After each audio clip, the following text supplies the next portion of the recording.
Madame, Monsieur, bonjour, je suis ravie de vous retrouver pour cette nouvelle semaine de JT. On découvre tout de suite les titres de ce lundi 10 septembre.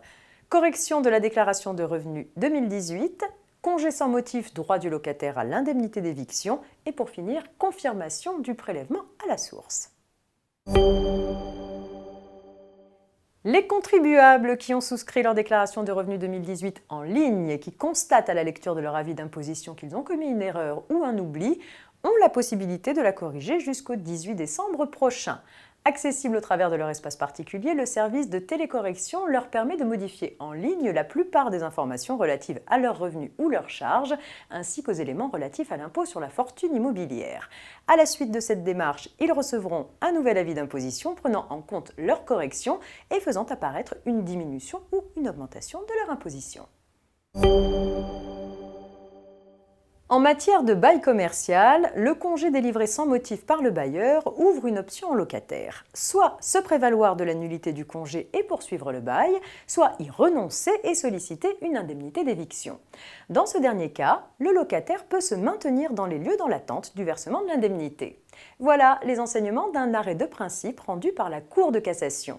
Dans l'affaire qui nous intéresse, un locataire commercial s'était vu délivrer un congé dépourvu de motif, sans offre de renouvellement ni indemnité d'éviction. Demeuré dans les lieux, il conteste et réclame une indemnité d'éviction. Le bailleur s'y oppose, estimant notamment que pour avoir droit à l'indemnité, le locataire aurait dû partir.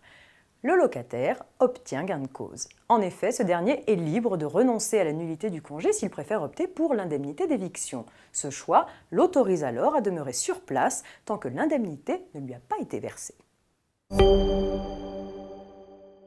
Le 4 septembre dernier, le Premier ministre Édouard Philippe a confirmé sur TF1 que le prélèvement à la source de l'impôt sur le revenu entrerait bien en vigueur au 1er janvier 2019 comme les textes le prévoient. Côté entreprise, les employeurs devront mettre le PAS en application sur les rémunérations versées à compter du 1er janvier 2019. Et comme nous l'évoquions la semaine dernière, je vous rappelle que d'ici là, les entreprises peuvent participer à la phase dite de préfiguration pour les revenus versés du 1er septembre au 31 décembre 2018. Cette phase est en réalité une simulation en conditions réelles à vocation informative des salariés.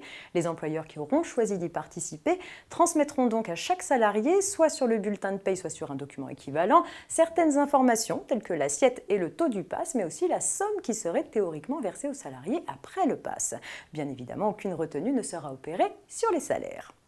C'est la fin de ce JT, je vous souhaite un très bon début de semaine à toutes et à tous et rendez-vous demain.